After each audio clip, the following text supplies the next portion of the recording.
semuanya? Baik. Apa kabarnya? Baik. Siapa yang belum sarapan ini? Oh, semua sudah sarapan? Ya. Baik, berarti sudah bisa kita belajar ya. Kita bisa terima pelajaran hari ini dengan baik ya. Guru sangat mengharapkan apa yang nanti guru akan berikan tentang materi hari ini yang berkaitan dengan coding dan kecerdasan artifisial, kalian dapat memahaminya dan nanti bisa juga dapat diterapkan dalam kehidupan sehari-hari ya. Namun sebelum kita belajar, yang terbaiknya kita berdoa dulu. Mungkin ada yang bisa kita doa? Oke, silakan.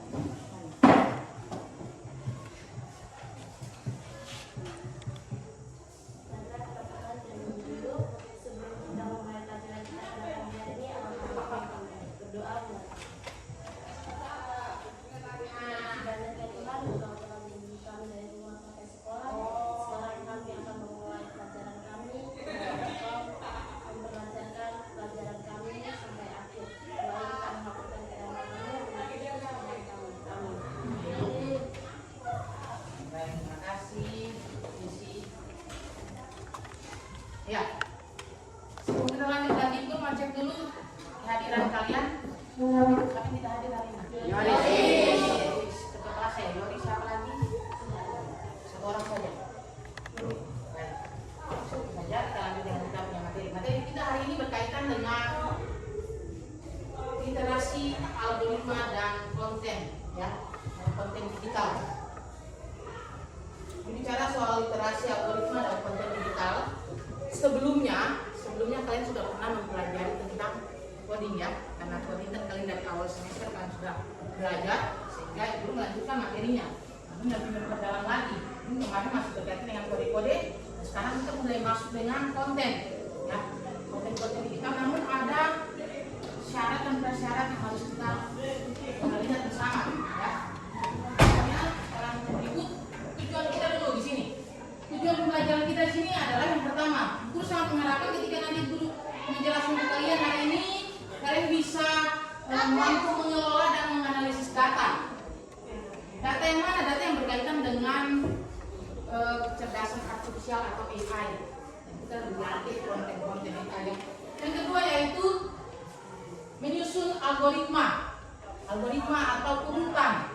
Jadi pertama kalian harus bikin apa dan seterusnya. Nanti akan lebih perdalam lagi.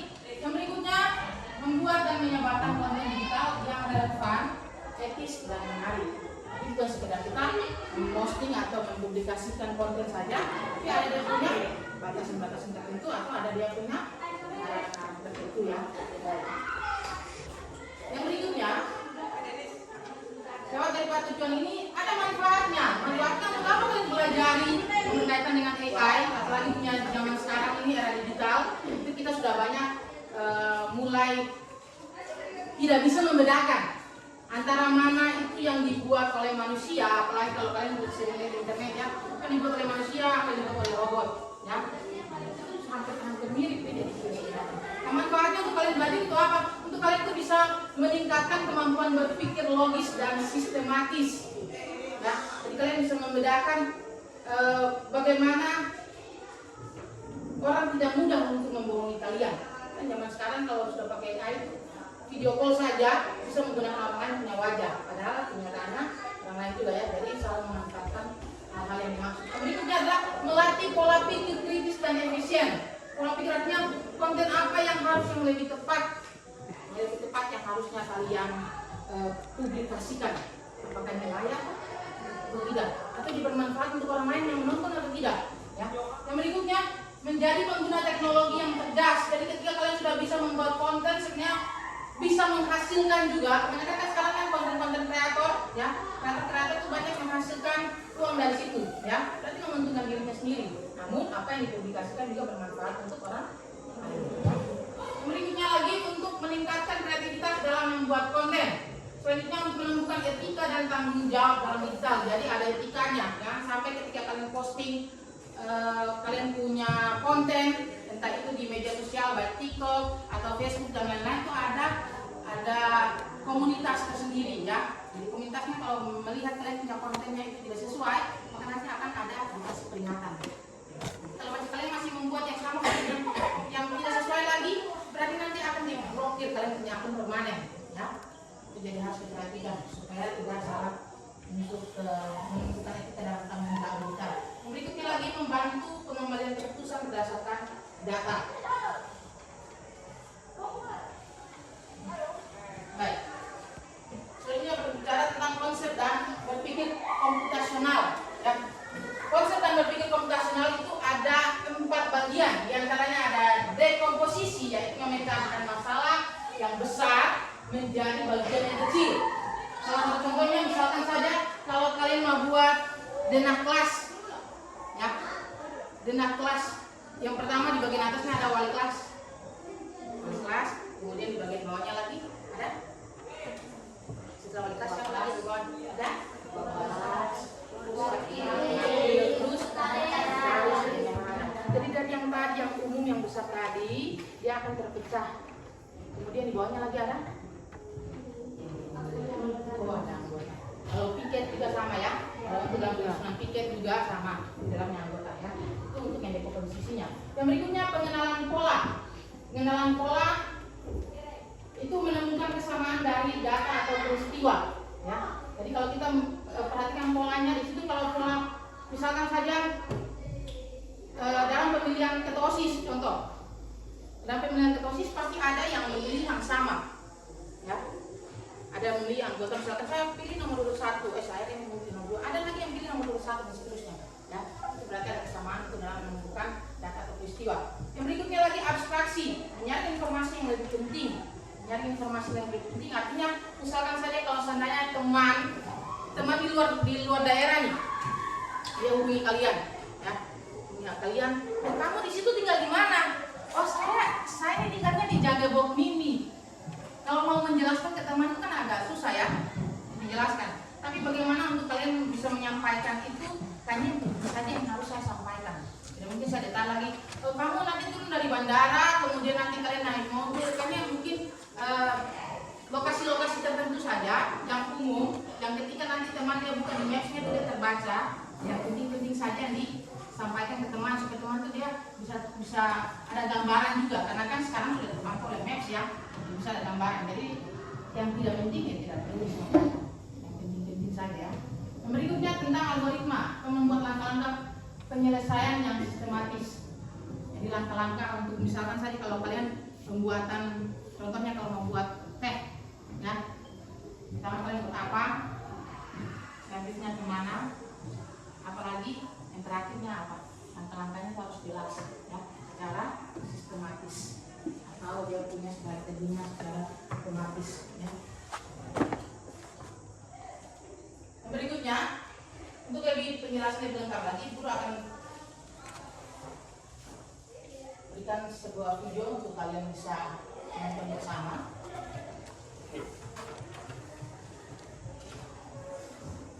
Diharapkan bisa disimak supaya lebih jelas lagi.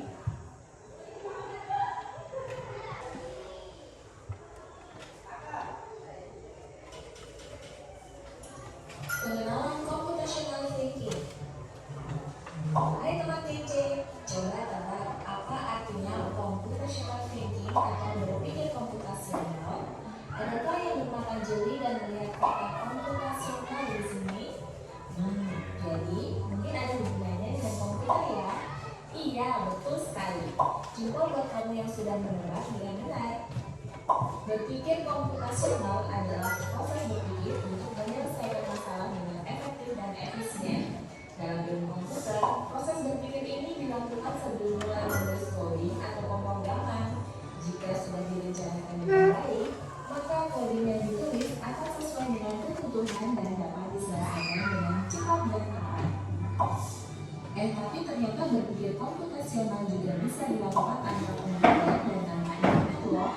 Malah sebenarnya kita sudah menerapkannya dalam kehidupan sehari-hari, mulai dari tugasan diri, mencatat tugasan pelajaran, hingga menyiapkan tas untuk sekolah besok. Wah, kalau kita sudah bisa menerapkannya setiap hari, berarti kita semua sudah mahir dong. Belum tentu. Contoh-contoh tadi kan menerapkan berpikir komputasional pada masalah yang sederhana.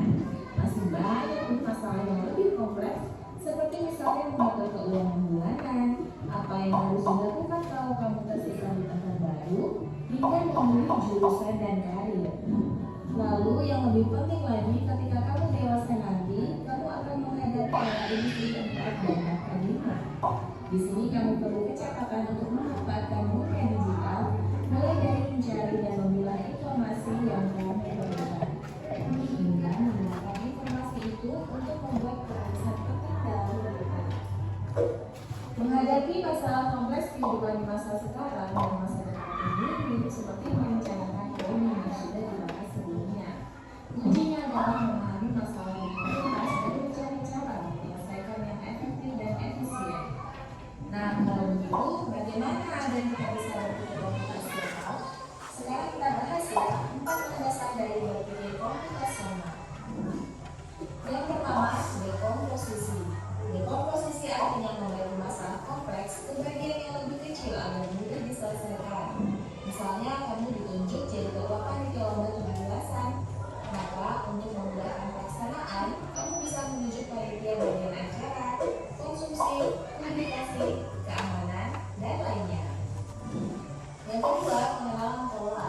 Artinya mencari kesamaan dan pola di antara bagian-bagian masalah kompleks yang sudah terpecah. Misalnya, kamu hendak melipat dan menyimpan jemuran di rumah, maka kamu perlu bisa mengenali jemuran milik ayah, ibu, kamu, adik, dan milik bersama seperti spray, handuk, dan lainnya. Ini karena jemuran-jemuran itu perlu disimpan di tempat yang berbeda. Yang ketiga, abstraksi. Artinya fokus pada informasi yang penting saja, mengabaikan detail yang tidak diperlukan. Misalnya, kamu hendak menceritakan pengalamanmu berwisata ke luar kota. Tentunya kamu mengalami banyak hal dari mulai berangkat di bus, berfoto bersama, makan di restoran, menginap di hotel, hingga perjalanan pulang. Tapi nggak mungkin kan kamu ceritakan semua kejadian dengan detail pada teman-temanmu. Pasti mereka bosan kalau kelamaan. Jadi kamu harus mengenali beberapa kejadian yang menarik saja untuk diceritakan pada teman. Yang terakhir, algoritma. Artinya membuat langkah-langkah penyelesaian atau membuat aturan yang diikuti untuk menyelesaikan masalah. Misalnya, kamu diberitakan belanja di supermarket oleh ibu, ada minyak goreng, telur, roti, sayur, dan kopi. Lalu kamu harus buru-buru karena ibu sudah mau masak dengan minyak goreng itu. Nah, kalau seperti ini, satu cara yang efisien misalnya mulai dengan mengambil barang yang paling dekat dari pintu masuk hingga terakhir yang paling dekat dengan kasir. Nah, itu dia 4 landasan berpikir komputasional yang perlu diterapkan untuk memecahkan masalah yang kompleks. Lalu berikutnya, apakah ada cara untuk mengasah kemampuan berpikir komputasional? Tentu ada. Selain bisa coba kamu terapkan ke masalah sehari-harimu, kamu bisa juga latihan soal untuk mengasahnya. Misalnya, gurumu akan memberikan soal-soal computational thinking di mata pelajaran matematika, bahasa Indonesia, dan IPAS dalam kurikulum mereka. Selain itu, kamu bisa ikut tantangan Biogas Indonesia juga. Yuk coba simak satu contoh soal computational thinking. Dalam bis studi wisata, ada 3 kelompok anak yang akan diantarkan ke 3 tujuan berbeda. Bis berhenti pertama di restoran, lalu hotel, dan terakhir di museum. Hanya ada satu tempat penyimpanan koper di samping bis, yang hanya bisa dibuka dari satu pintu. Sopir bis ingin mengatur koper-koper penumpang hingga mudah dikeluarkan. Bantu supir bis menentukan urutan memasukkan koper-koper itu ke dalam tempat penyimpanan. Pertanyaan, koper kelompok anak yang mana yang dimasukkan terakhir? Oke. Dari video ini ada satu permasalahan, ya. Berdasarkan tadi yang sudah kalian simak, koper kelompok anak mana yang dimasukkan terakhir sesuai dengan urutannya. Karena dulu-duluan di restoran, kemudian misalkan terakhir lagi hotel. Mana yang duluan? Restoran. Kopernya yang mau dikasih masuk duluan dulu ya, supaya tidak tubruk intinya. Bagaimana harus dikasih masuk duluan? Terus setelah itu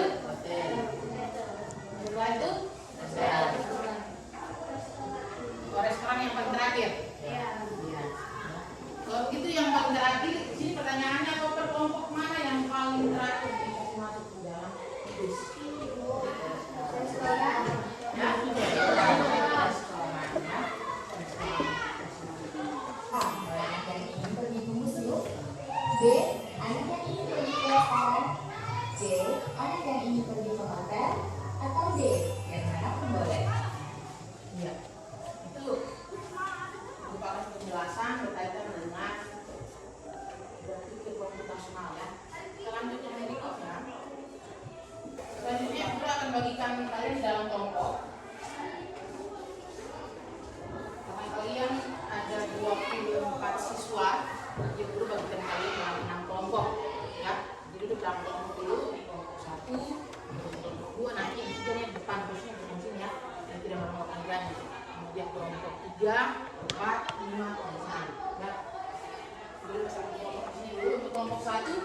Ariel.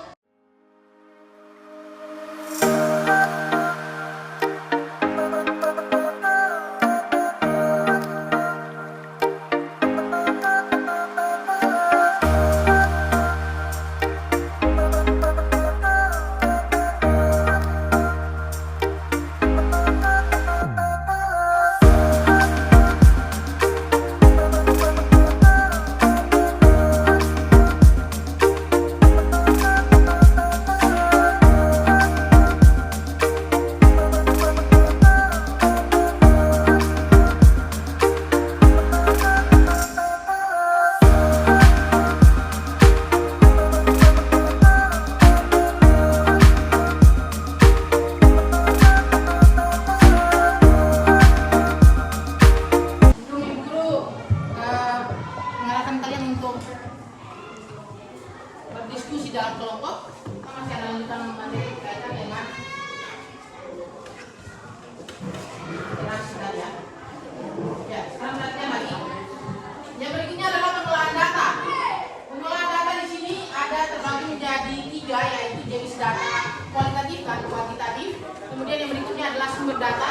Data ada yang data primer dan sumber. Yang berikutnya adalah pengetahuan. Apa itu mengumpulkan, membersihkan, mengelompokkan dan mengambil kesimpulan.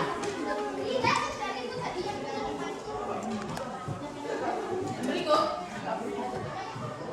penyusunan algoritma. Penyusunan algoritma langkah-langkahnya yang pertama adalah identifikasi masalah. Ketika tadi ibu kasih kalian permasalahan di dalam kelompok nanti, itu yang pertama kalian harus identifikasi masalahnya dulu. Kemudian mulai kalian memecahkan masalahnya menjadi langkah terkecil, lalu yang berikutnya temukan urutan logis dari urutannya, lalu yang terakhir adalah menguji dan revisi. Dia punya urutan atau algoritmanya. Yang berikut, produksi konten digital. Jadi tadi bukan hanya untuk bagian komputasional saja, tapi ada produksi konten digital juga. Di dalam produksi konten digital itu ada jenis konten. Yang pertama adalah teks atau tulisan. Jadi konten itu bisa berupa teks atau tulisan. Jadi misalkan saja kalau seandainya kalian buat kata-kata bijak lalu diposting di TikTok atau di Facebook, itu juga merupakan salah satu produksi konten digital. Yang berikutnya lagi audio musik atau podcast ya. Itu juga termasuk dalam produksi konten digital. Kemudian yang berikutnya adalah visual, infografis dan poster. Itu juga termasuk dalam salah satu produksi konten digital. Kemudian juga ada video animasi atau short ya. Yang berikut, strategi penyusunan pesan. Strateginya di sini yang pertama, ketika kalian mau menyusunnya, itu tentukan dulu tujuannya siapa, audiensnya siapa. Ada yang biasanya dibatasi, ada yang siap. Kalau BO biasanya kalau keterangan dalam video-video atau di YouTube ada video yang tulisan di bagian pojok bawahnya BO berarti masih dalam bimbingan orang tua ya. Ada yang 17 tahun atau 17 tahun ke atas itu berarti yang sesuai dengan audiens bintang usianya. Kemudian yang berikut gunakan storytelling dan nilai emosional ya. Jadi kalian mengucapkan yang kayak dalam bahasa Inggris atau menggunakan bahasa Indonesia itu juga harus disesuaikan. Kemudian yang berikut adalah pastikan isi bermanfaat dan jelas. Jadi apapun yang kalian posting itu juga harus dipastikan bahwa dapat bermanfaat untuk orang lain. Yang berikutnya adalah prinsip desain digital. Ada prinsipnya untuk mendesain sebuah digital itu yang pertama harus ada kesatuannya. Kesatuan antara beberapa konten yang ketika kalian mau gabungkan jadi satu, jadi dia ketika nanti transisinya dia nyambung. Jangan sampai video yang satunya kalau kalian misalkan kalian mau ambil tempat pemandangan dari pohon tiba-tiba langsung videonya sudah ada di langit ya. Jadi kalau transisi dari satu ke satu itu harus juga nyambung supaya orang bisa lihat, dan pas orang yang nonton itu apa dari tiba-tiba dari pohon atau dia ambil video dari akar semua tiba-tiba langsung langit ya. Kita harus transisi video yang satu dengan yang lain juga itu harus nyambung. Begitupun juga di antisimbangannya, simbangan antara dia punya kapasitas kontras. Nah, sampai kalian ambil video mungkin pada saat malam hari yang tidak kelihatan atau disesuaikan dengan cuaca, keseimbangan kontras, brightness-nya juga harus disesuaikan atau warna ya, warna. Jadi kalau kalian ambil video juga harus disesuaikan kontennya supaya apa? Supaya menarik perhatian yang menonton. Kemudian proporsi, lalu yang berikut irama, kalau memang memerlukan irama disesuaikan. Kalau misalkan videonya tentang sedih-sedih, jangan sampai ambil musik yang R&B, hip hop ya. Itu sebenarnya mau mengarah orang kemana? Mau meyakinkan audiens atau meyakinkan orang yang nonton itu dia merasa sedih, itu kalian punya videonya, atau memang dia sedih tapi dia tertawa gitu ya. Kayaknya suasananya kurang pas ya, jadi harus disesuaikan dengan kondisi. Yang berikutnya lagi fokus kemudian penekanan. Jadi ada poin-poin penting ketika kalian mau membuat konten, apa nih yang mau menjadi sasaran utama ketika orang menonton saya punya video seperti apa ya. Contohnya misalkan yang kata-kata bijak yang kalian mau mengarahkan orang supaya harus dia paham maksudnya kalimat ini, itu berarti harus jelas, entah itu dikasih pertegas kah, atau ada pengulangan di situ jeda berapa detik, atau diperbesar layarnya, atau diperbesar tulisannya. Itu harus dipaparkan dengan jelas supaya orang bisa terfokus pada kalian punya konten.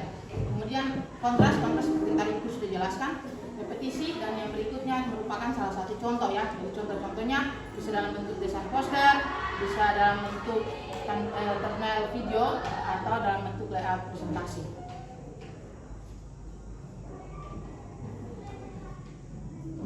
Ya, yang berikutnya adalah diseminasi konten. Diseminasi konten dalam bentuk platform digital itu ada beberapa, ada media sosial yang biasanya sering dipakai, yang ngetren adalah TikTok, Instagram, X, Facebook, dan lain-lain. Dalam bentuk video platform bisa dimasukkan di dalam YouTube atau juga dalam TikTok. Kemudian dalam podcast bisa dalam Spotify berupa lagu-lagu, atau mungkin dalam Apple Podcast.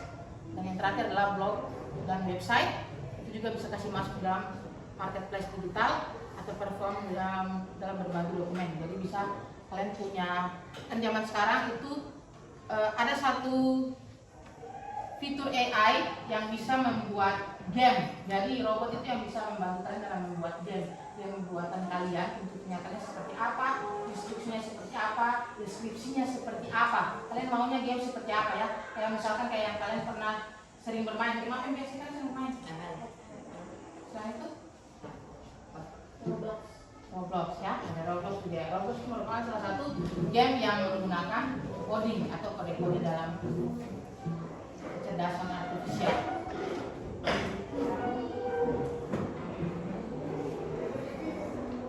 Ya, yang berikut adalah relevansi bagi konten kreator. Relevansi bagi konten kreator ini adalah membantu menganalisis data audiens secara logis. Yang berikutnya adalah mempermudah perencanaan konten dengan pola dan algoritma. Kemudian menambahkan daya tarik visual melalui prinsip desain dan meningkatkan jangkauan dengan strategi diseminasi. Ya.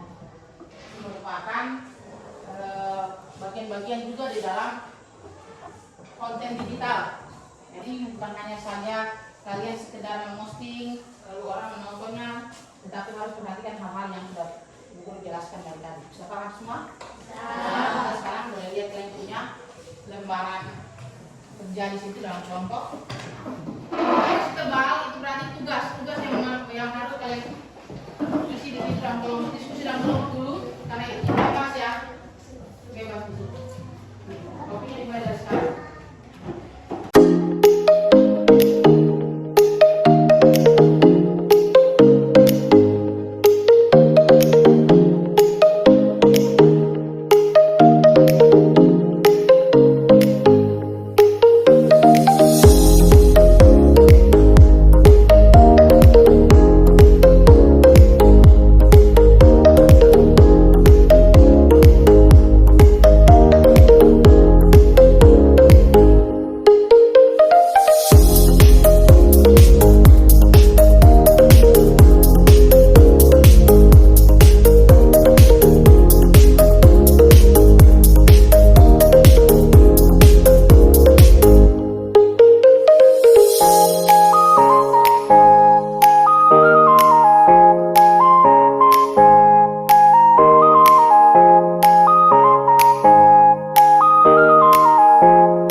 Yang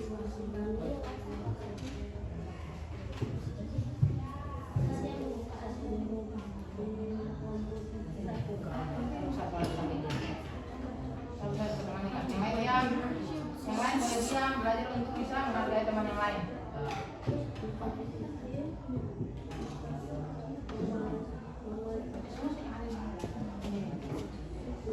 Kegiatan sarapan pagi.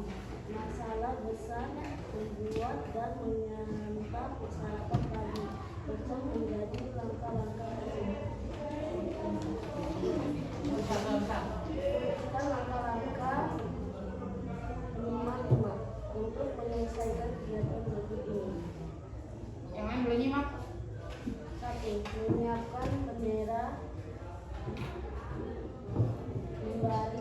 berbaris dengan rapi. 3. Langkah tegak maju. 4. Mengibarkan bendera. 5.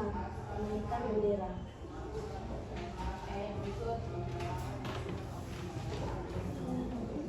Tugas sama tidak. Yang lain simak supaya mungkin ada bacaan. Apalah yang kamu temukan hasil bertambah setiap 3. Tuliskan di langkah berikutnya. 18, 1 gambar.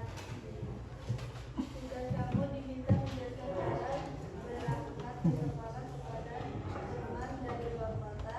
Tuliskan langkah-langkah utamanya tanpa menulis kata tidak penting. Kita suara lagi bersama. Gak usah suaranya. Berjalan kaki ke sekolah. Tugas buat algoritma untuk mengirim pesan melalui WhatsApp ke guru. Tuliskan langkah-langkahnya secara ulang dan logis. Oke, apa lagi yang lain? Untuk apa punya? Ketiga kan? Ketiga langsung bagi teman lain biar semuanya ke bagian bicara. Abstraksi. Contoh, saat mengambil foto sekolah, kita tidak mengambil semua detail, hanya yang penting seperti ruang kelas, lapangan, dan kantin. Tugas kamu diminta menjelaskan cara berangkat ke sekolah kepada teman dari luar kota. Tuliskan langkah-langkah utamanya tanpa menulis hal yang tidak penting. 1. Menggunakan sepatu. 2. Membawa tas. 3. Berjalan kaki ke sekolah.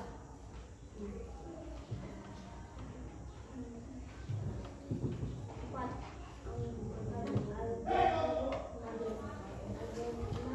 Kalau di sana.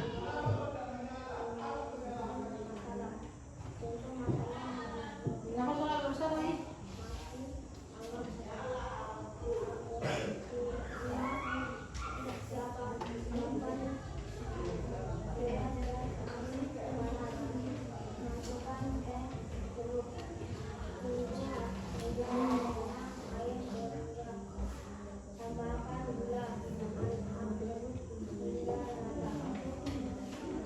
Lagi sama besar. Mengirim pesan melalui WhatsApp. Guru tuliskan langkah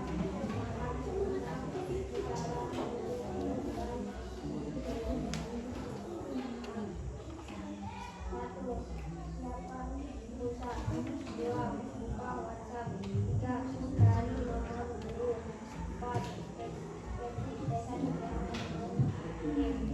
Selalu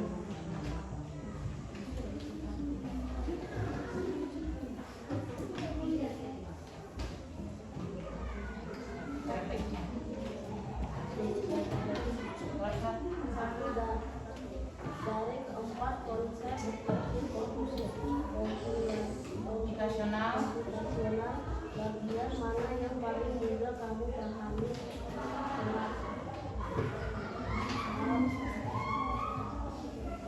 Programnya tulisan ini, ya? Tulisan? Bisa. Oh, bisa baca. Menuliskan hal yang penting. 2. Bagaimana membuat konsep ini dapat membantu dalam kehidupan sehari-hari. Komposisi akan membantu memecahkan masalah besar menjadi kecil. Sudah? Kita tepuk tangan dulu.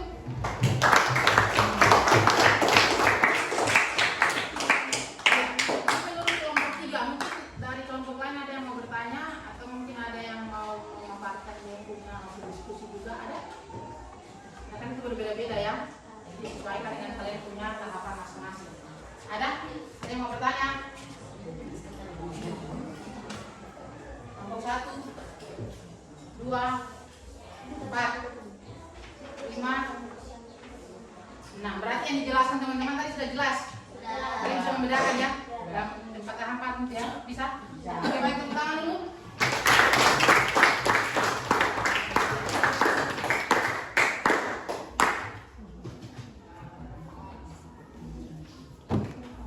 Iya, baik. Tadi setelah kalian sudah berdiskusi dengan kelompok untuk memecahkan masalah-masalah, maka kita bisa menyimpulkan. Kira-kira kesimpulan kalian, siapa yang bisa menyimpulkan kita punya pembelajaran hari ini terkait dengan yang baru saja kalian lihat, kalian dengar, ya, kalian nonton juga. Siapa yang bisa disimpulkan? Siapa yang bisa kasih kesimpulan? Ya, ada? Kalau ada angkat tangan.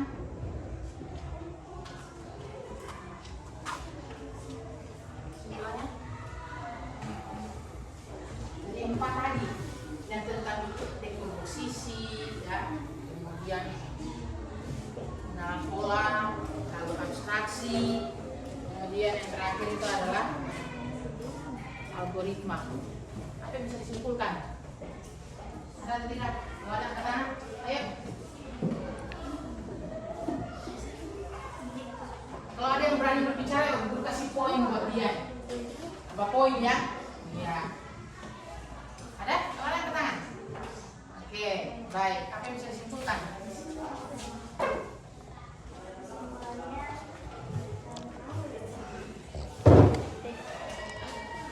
Dekomposisi masalah kecil bisa masalah besar bisa menjadi masalah yang kecil. Buat masalah besar bisa dibicarakan lagi lebih kecil. Oke, ada lagi? Sudah. Ada lagi yang lain? Tepuk tangan dulu.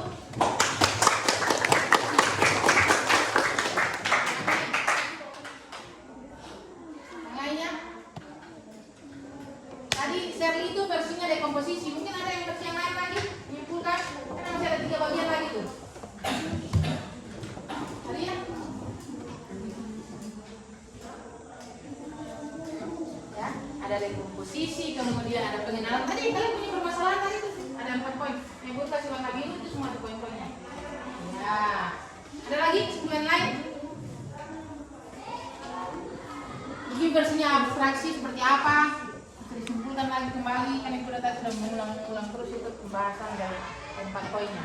Ada? Kalau ada katakan lagi. Tambah poin ini, tambah poin. Ayo. 10 detik dari sekarang. Ada lagi? Sebelum ini kita menyimpulkan bersama. Dulu perlu kalian simpulkan dulu kira-kira. Kalau kalian bisa menyimpulkan berarti kalian paham lagi. Jelaskan. Ada? Menjelaskan informasi yang penting. Ada lagi? Oke, tepuk tangan dulu buat kalian. Informasi yang penting juga. Ada lagi? Satu lagi. Ada? Ada atau tidak? Sebelum kita simpulkan bersama.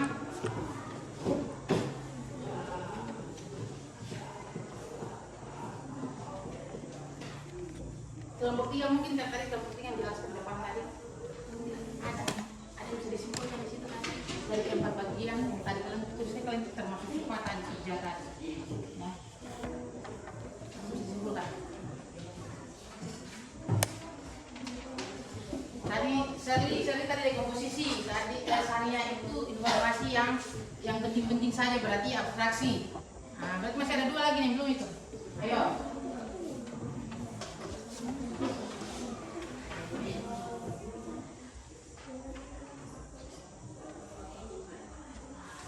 Tidak ada lagi?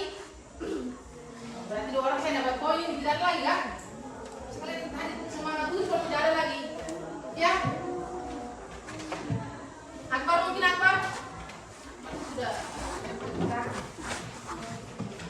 Pano?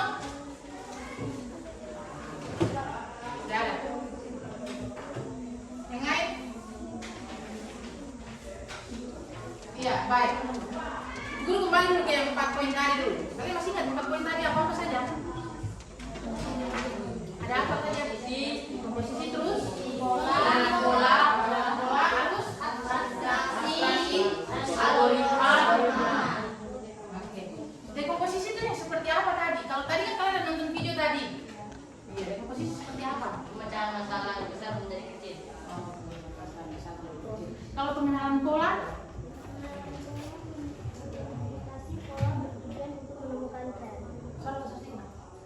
mengidentifikasi pola bertujuan untuk menemukan tren data yang dapat memberikan informasi.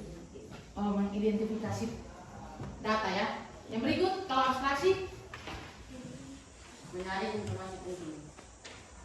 Mengirim informasi penting. oh, mengirim informasi yang penting saja tidak penting. Oke, kalau algoritma, Langkah sistematis menyelesaikan masalah. oh, langkah sistematis menyelesaikan masalah ya. Sistematis maksudnya secara berurutan ya, terurut. Oke, baik. Tepuk tangan untuk semua.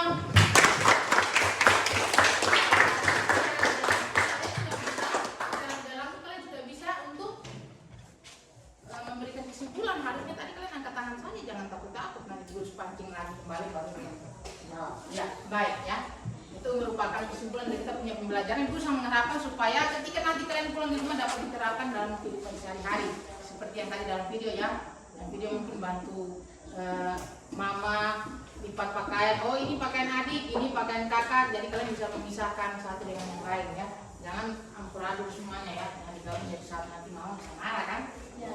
Begitupun juga dengan hal-hal yang lain yang tadi kalian sudah nonton di videonya ya. Nah, sebagai refleksinya guru mau tanya kira-kira kita punya pembelajaran ini menurut kalian senang atau tidak belajar? Senang ya? Ya. Apa saja yang kira-kira kalian dapatkan dari materi hari ini? Dan belajar ya. Tadi sudah belajar apa lagi? Ya? Kita bisa lebih mengerti. Oh, bisa lebih mengerti tentang apa nih? Oh, tentang coding. Nah, itu tentang apa lagi? Mengetahui dalam coding. Kayaknya bagusnya angkat tangan boleh. Kalau ini kayak pasang, coba angkat tangan baru bicara. Dan lagi? Ya. Berarti kalian senang dengan mata pelajaran coding berarti? Ya. Kalau senang berarti sudah mendapat setiap yang pelajaran coding itu kalian jangan sampai tidak hadir, ya. Ya. Kalian bagi informasi penting ya. Nanti orang lain sudah lebih dulu daripada kita yang perkembangan informasi, begitu ya. Oke, baik. Itu kita punya akhir daripada pembelajaran di hari ini. Ibu sangat mengharapkan semoga apa yang Ibu jelaskan dapat kalian simpan di benak, dapat diterapkan dalam kehidupan sehari-hari. Kemudian juga bisa kalian tuangkan kalau nanti pada saat ujian juga kan bisa dibuat soal-soal dengan baik ya.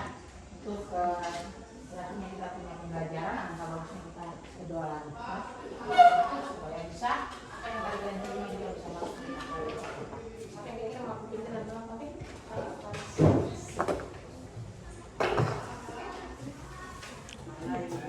teman-teman sudah mengakhiri pada hari ini. Alhamdulillah,